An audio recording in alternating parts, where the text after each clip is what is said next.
Bahraini authorities have arrested the country's main human rights activist who's been one of the leaders of the uprising there. Nabeel Rajab was detained late Saturday on his arrival from Lebanon.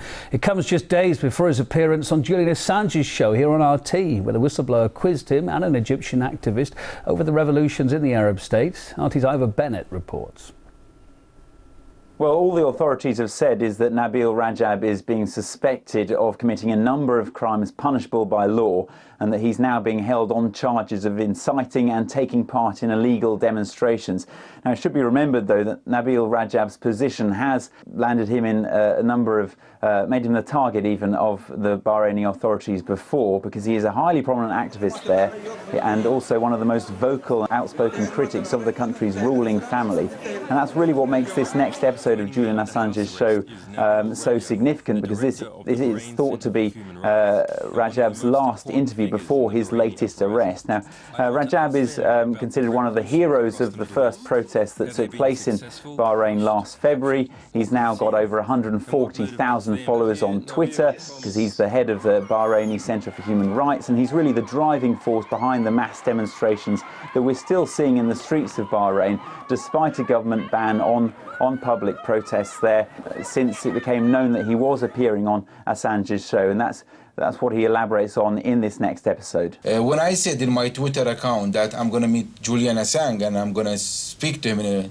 TV program, my house was surrounded by almost 100 policemen, armed machine guns, and they realized then I was not at home. Then they just asked my family to tell me to come to the public prosecutor today at 4 o'clock, where I am here. So the very day that he was summoned by the public prosecutor's office in Bahrain, he actually chose instead to appear on Assange's talk show and appear on RT, using the platform as an international platform even to criticise the regime in Bahrain. And it's for this reason that Julian Assange thinks why he's been arrested, basically.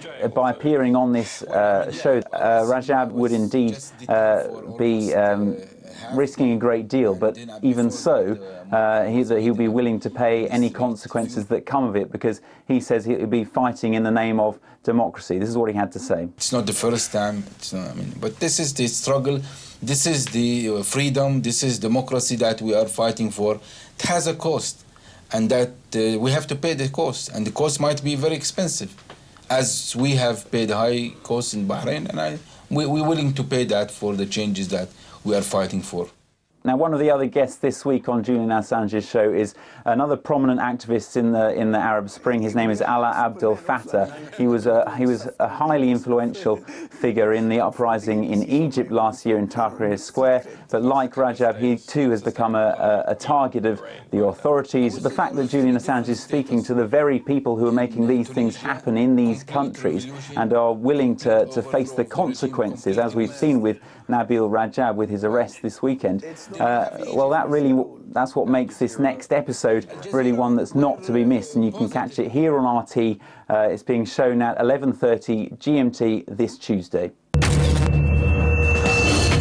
I speak to two leading revolutionaries, one from Bahrain, where the revolution failed, one from Egypt, where the revolution is now in turmoil. What makes a revolution, and where is the Arab Spring going to go?